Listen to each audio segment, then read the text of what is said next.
قام هذا الرجل بمغادرة زفافه وإلغاء الزواج بسبب ضحك زوجته على ملابس أمه. قصة حقيقية، هذه تفاصيلها. اجتمع الناس وامتلأت القاعة بالزينة والأنوار. العريس واقف بفخر يبتسم لكل من يباركه، وبين الحاضرين دخلت أمه بملابسها البسيطة التي اعتادت ارتداءها دون مساحيق ولا مجوهرات.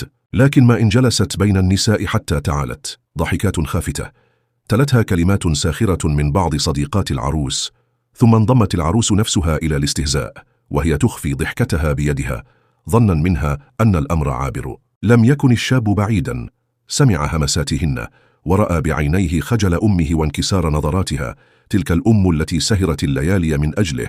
وقف فجأة أمام الجميع والهدوء يخيم على القاعة وقال: من لا يحترم أمي لا يستحق أن يكون شريكا في حياتي.